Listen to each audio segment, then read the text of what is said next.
seorang ikhwan kemarin, Rabu kemarin kan kita bahas masalah ini nih. Ya mudah-mudahan ikhwan itu datang lagi hari ini. Selesai kajian kita kemarin hari Rabu di sini, selesai saya ke belakang, ada seorang ikhwan yang mendatangi saya dan menceritakan pengalaman pribadinya. Dia mantan pegawai bank yang menyaksikan langsung bagaimana kepala cabangnya yang masih aktif meninggal dunia. Pada waktu itu kepala cabangnya ini ya terlihat sekali sebagai orang yang soleh, suka ya berpuasa Senin Kemis, kemudian juga suka berangkat haji umroh, suka bersedekah, banyak sekali amal solehnya. Masya Allah kelihatan sekali solehnya. Ya banyak amal-amal yang wajib maupun yang sunnah dia kerjakan. Tapi dia sebagai kepala cabang bank riba di Jakarta. Nah ikhwan ini ketemu saya kemarin di belakang, selesai kajian Rabu kemarin menceritakan, saya sudah keluar Pak Ustadz dan kita punya komunitas anti riba. Kami ini ex-bankir. Ya, mantan-mantan pegawai bank yang berkumpul dalam suatu komunitas dan kami punya pengajiannya. Dan minta saya juga untuk mengisi di kajian mereka. Ya. Dan kemudian dia menceritakan bahwa dia menyaksikan pengalaman yang sangat menakutkan. Yaitu ketika meninggal kepala cabang bank konvensional itu. Yaitu dia antarkan sampai ke kuburan. Ini kisah nyata ya, bukan sinetron. Ada nggak orangnya di sini? Hadir nggak sih ikhwan itu? Ya, dan saya percaya, insya Allah dia pun berani bersumpah atas nama Allah. Dan dia menyaksikan peristiwa itu bukan hanya dia, tapi juga teman-teman dia yang lain.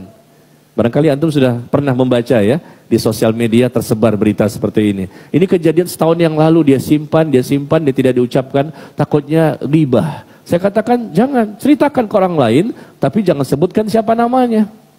Kan orang nggak tahu. Kasih tahu aja, ini mantan kepala cabang bank konvensional di Jakarta. Banknya nama apa? Nggak usah kasih tahu lah banknya. Nah kemudian dia menceritakan kemarin di balik hijab ini kemarin, Rabu yang lalu, bahwa dia mengantarkan sampai ke kuburan. Nah, kemudian dikuburkan si mayit. Nggak ada apa-apa. Memang kadang-kadang diperlihatkan oleh Allah, kadang-kadang tidak diperlihatkan adanya siksa kubur itu.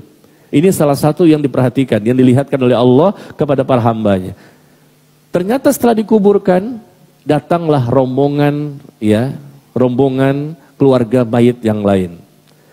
Ternyata mereka salah memasukkan ke liang lahat. Sekali lagi ya, bukan sinetron nih. Sinetron memang ada seperti ini juga, ngikut-ngikut itu. Ya, salah memasukkan. Jadi seharusnya dia ini kepala cabang ini di tempat liang lahat yang lain, tapi salah masuk, miskomunikasi antara mayit dengan mayit.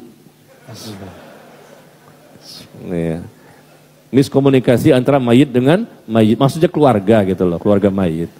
Maka dikuburkan dipendam. Kata keluarga si mayit yang baru datang, oh nggak bisa, kami itu di sini, kami udah booking, mungkin di bawahnya ada AC-nya atau apa kita nggak tahu.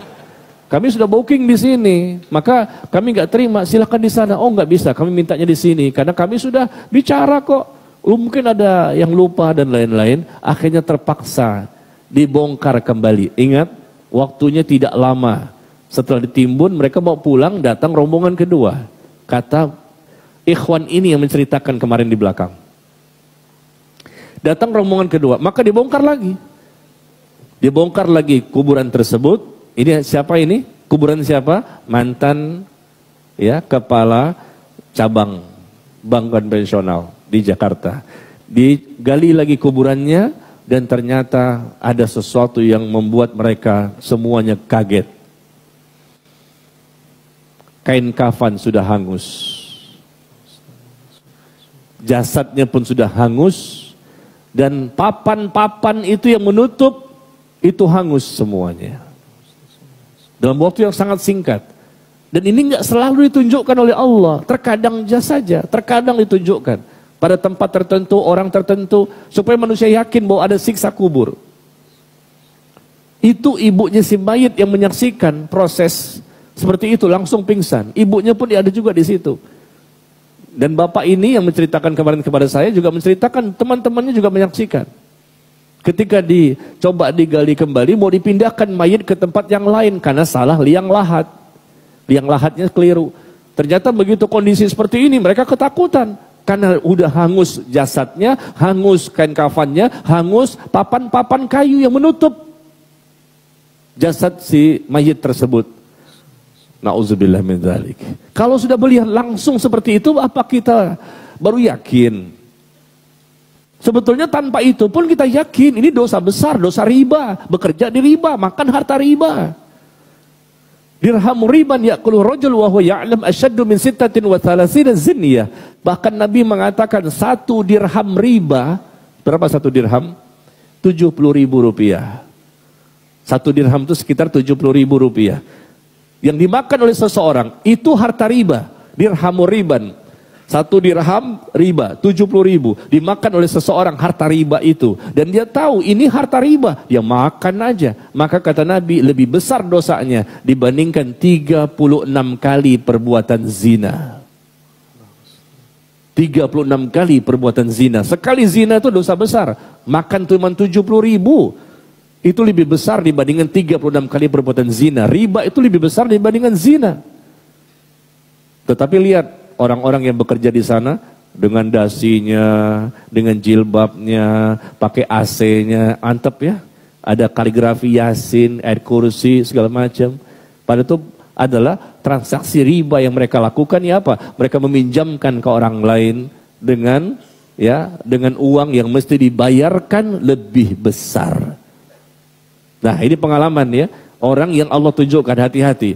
Jadi kepala cabang ini betul-betul menjadi bukti, salah satu sebab ya, dia mendapatkan siksa seperti ini adalah karena memang di kepala cabangnya, bang ribanya itu, dan itulah yang dia makan setiap bulan, yang diberikan kepada istri dan anak-anaknya. Akhirnya apa yang terjadi? Keluarga si mayit yang tadi minta dibongkar mengatakan tutup saja. Mereka nggak berani. Jangan sampai mayit yang kedua masuk situ, angus juga. Gitu ceritanya. Jadi mereka ketakutan, kata ikhwan yang kemarin cerita di belakang layar. Jadi ketakutan, akhirnya apa? Ditutup. Udah gak apa-apa, kami pindah ke sana aja. Tapi ini kan udah terlanjur. Gak apa-apa. Coba dari tadi begitu ngomongnya. Iya, udah kebuka begini, ya udah tutup lagi. Akhirnya jenazah yang kedua dikuburkan di liang lahat yang lain. Nah, ini membuat kita harus lebih waspada ya. Waspadalah ya. Karena ini pasti ada balasan dari Allah bagi orang-orang yang mereka ngeyel, mengingkari, berpaling, membantah. Di dunia terkadang Allah berikan balasan, tapi terkadang tidak. Nanti balasannya sekalian di alam kubur. Alam pertama kehidupan akhirat.